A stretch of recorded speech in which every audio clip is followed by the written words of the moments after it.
Бизнес эхлүүлэхэд хамгийн том бэрхшээл нь санхүүжилт байдаг. За гэтэл Монгол улсад хамтын санхүүжилтийг зохицуулах эрх зүйн орчин дутагдaltaй байна. Хэрвээ ийм хуультай болж чадвал гарааны болон жижиг дунд бизнесүүд банкны зээлээс гадна олон нийт хөрөнгө оруулагчдаас санхүүжилт босгох боломжтой болох юм. За нөгөө талдаа иргэд өөрийн боломж эрсдлийн дагуу сонгосон төсөлд бизнест хөрөнгө оруулах шин сувгтай болох боломжтой юм. Тиймээс улсын хурлын гишүүн Саран Чулуун санхүүгийн зохицуулах ороод хамтран хамтын санхүүжилтийн тухай хуулийн төслийг боловсруулад байна. Банкны зээл авч чадахгүй эсвэл том хөрөнгө оруулагч хайж чаддаггүй гарааны болон жижиг дунд бизнесүүдэд санхүүжилт татах шинэ боломжийг нээх нь хамтын санхүүжилтийн тухай хуулийн төслийн гол сүнснэ. Довчхондоо олон хүн бага хэмжээгээр хөрөнгө оруулж нэг бизнес төсөлд хамтран санхүүжилт олгох боломжийг хуулиар зохицуулах юм.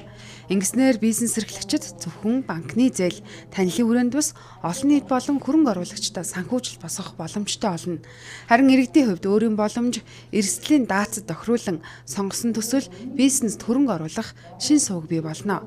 Мөн хандив урамшуулалт суурилсан санхүүжилтийг ил тод явуулах эрх зүйн орчин бүрдэх юм а.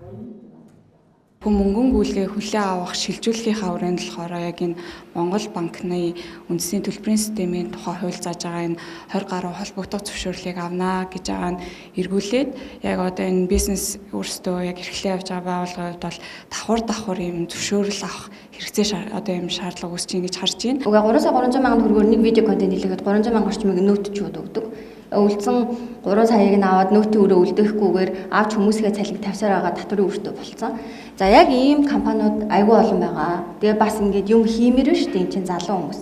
Тэгвэл яг ийм хуулийн этгээдүүдэд одоо хэрэгжих энэ хууль маань ямар боломж өгөх юм бэ? Одоо жишээлбэл аж ахуйн нэгжүүд байгууллагууд олон нийт рүү хандсан ийм төслүүдийг дэмжиж ажиллах, эсвэл стартап компаниудыг дэмжиж ажиллахад тодорхой хэмжээний хөнгөлөлтийг татвараас нь хөнгөлдөг байгаа ч тэрний зохицуултын тодорхой хэмжээний дүрм журамтай байвал илүү болохоор байгаа даа. Энэ хуулийг хүлээж одоо 4 жил явж байгаа тийм компани байгаамаа.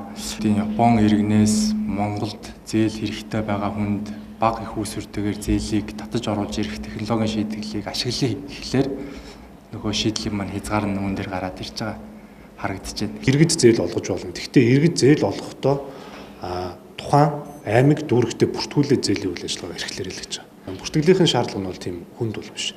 Өөрөөр хэлбэл тусдаа зээлийн үйл ажиллагааны ашиглах данстай байна. Тэгээд тодорхой нөгөө мэдээлэл тайлангуудаа шаардлагатай үед өгч ийн л гэж байгаа. Татврын хөнгөлт гэдэг бол татврын хуулийн асуудал юм байна. Татврын малгай хуулийн хүрээнд яригддаг харилцаа учраас бид нар бол шууд энэ хуулиараа тийшээгээ одоо нэмэлт өөрчлөлтөөр нэг хуулиараа оруулж болно одоо зүйл заалтанда.